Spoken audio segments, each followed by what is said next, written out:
yang waras tidak boleh mengalah terhadap mereka, para pencoleng-pencoleng agama yang menjadikan agama sebagai alat politik.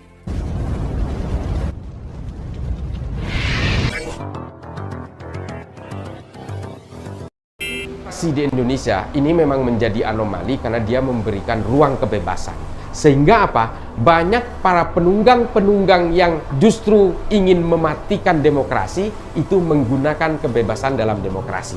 Ini banyak terjadi.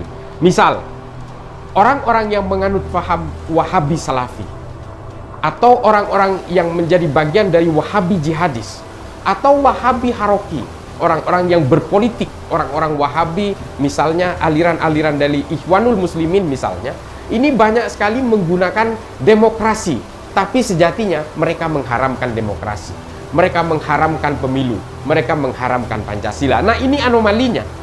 Banyak orang yang justru mengatakan saya cinta NKRI, tapi sebenarnya mereka mengharamkan Pancasila, karena Pancasila ini dianggap sebagai undang-undang buatan manusia. Memang buatan manusia, tapi untuk hidup bernegara, memang seharusnya kita menggunakan undang-undang buatan manusia. Karena apa? Karena kalau kita menggunakan undang-undang agama dalam suatu negara, bagaimana nasibnya dengan orang yang berbeda agama? Maka kemudian bangsa Indonesia memutuskan menggunakan Pancasila supaya semua pemeluk agama yang beragam ini terakomodasi di bawah Pancasila buatan manusia ini, ya, buatan manusia ini. Semua orang harus terakomodasi hak dan kewajibannya. Oleh karena itu, akhirnya para founding father itu memutuskan bahwa Indonesia tidak boleh menggunakan hukum agama karena di sini pemeluknya beragam. Lalu, dari keberagaman itu, apakah kita harus membenci satu sama lain? Tentu saja tidak. Karena bagaimanapun kita berada di bawah naungan Pancasila, kita hidup dalam keberagaman, kita hidup di alam demokrasi, maka kebebasan itu adalah kebebasan yang bertanggung jawab untuk kemaslahatan bagi negeri ini, untuk tetap selalu bernaung di bawah Bhinneka Tunggal Ika, unity in diversity. Kita tetap harus merajut tenun keberagaman kebangsaan kita. Ini yang menjadi penting. Oleh karena itu, ini diperlukan kehadiran negara.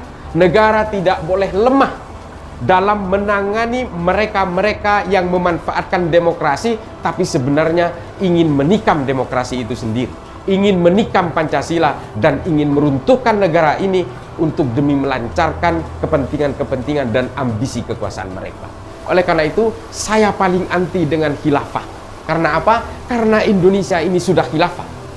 Khilafatul Indonesia dengan kesepakatan utama yang bernama Pancasila. Menurut saya, negara harus hadir, harus tegas, harus menghadirkan bahwa sovereignty state, kedaulatan negara ini tetap harus ditegakkan dengan menindak mereka siapapun yang ingin mengkhianati bangsa ini.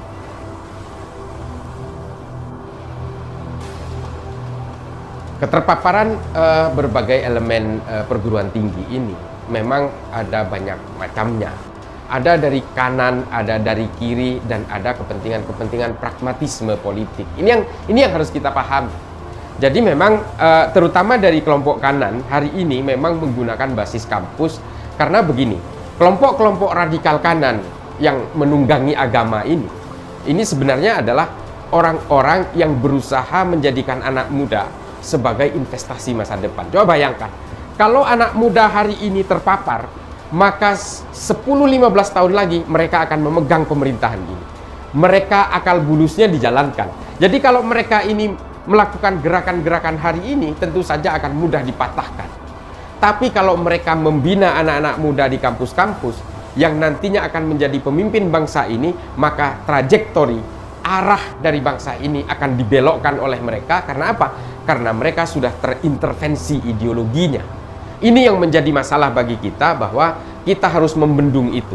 Dan anak-anak perguruan tinggi hari ini seolah-olah begini, tidak perlu pintar dalam ilmu pengetahuan, yang penting mereka tercekoki ideologinya dan mereka diberi pemahaman bahwa dengan, terutama dari perspektif Islam, apabila ingin Islam ini dijayakan kembali, maka anak-anak muda ini harus menguasai negara ini. Dan lalu kemudian diubah menjadi undang-undang Islam yang berlaku di negara ini. Ini adalah pandangan yang keliru. Karena begini, Islam itu jaya ketika berkenalan dengan ilmu pengetahuan. Islam justru terpuruk, saling bunuh satu sama lain, terlibat dalam perang sesama Islam ketika berkenalan dengan kekuasaan politik. Ini harus dipahami. Jadi sebenarnya ini yang harus diberi pemahaman kepada komponen-komponen dan elemen yang berada di perguruan tinggi. Kalau ingin memajukan Islam, harus memajukan ilmu pengetahuan, bukan terlibat dalam politik praktis yang seolah-olah ingin menegakkan khilafah supaya khilafah ini berkuasa di negara ini. Bukan itu. Khilafah yang selama ini diperdagangkan, saya pertegas, diperdagangkan oleh para penipu-penipu yang menunggangi agama itu, seolah-olah khilafah ini adalah masterpiece yang jatuh dari langit. Kalau sekarang dihantarkan adalah penaklukan Konstantinopel oleh Muhammad Al-Fatih segala macam, ini adalah praktek-praktek penipuan sebenarnya. Apa yang disampaikan oleh mereka seolah-olah perang salib itu adalah perang Islam dan Kristen, padahal ini adalah perang orang Arab dan orang Eropa dalam rangka ekspansi kekuasaan. Demikian juga dengan Konstantinopel. Dan kalau kita mau jujur, sejarah khilafah mulai dari zaman Khulafaur Rasyidin, Bani Umayyah, Bani Abbasiyah, Ottoman, Bani Umayyah di Eropa, ini semua bergelimang darah, pembunuhan-pembunuhan, pengkhianatan-pengkhianatan, dan peracunan satu sama lain. Sayyidina Utsman, Sayyidina Umar, Sayyidina Ali, Sayyidina Hasan, Sayyidina Husain, dan banyak sekali khalifah-khalifah yang dibunuh oleh rakyatnya sendiri. Apakah ini sistem politik yang jatuh dari langit? Oleh karena itu, kalau ingin memajukan Islam, kepada teman-teman, saudara-saudaraku, adik-adikku di perguruan tinggi, majukan ilmu pengetahuan supaya kita melahirkan Imam Ghazali baru, Ibnu Rus baru, Ibnu Sina baru, Al-Khawarizmi baru, Al-Kindi baru, Al-Farabi baru. Kita bisa melahirkan tahafud al-falasifah baru, tahafud baru, Al-Ahbar Mughori, dan berbagai Al-Mujalasa wa Jawahirul Ilmi, dan kitab-kitab yang betul memberikan pencerahan bagi ilmu pengetahuan kita, dan supaya memberikan akselerasi terhadap peradaban manusia. Bukan dengan politik.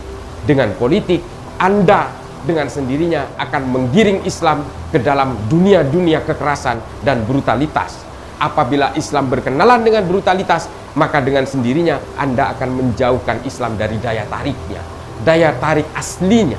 Karena semua agama, termasuk Islam, turun dari langit, turun dari Allah, turun dari Tuhan untuk menegakkan kemanusiaan dan menciptakan kedamaian di atas bumi ini, sehingga Islam menjadi agama yang rahmatan lil alamin. Itu yang harus dipahami.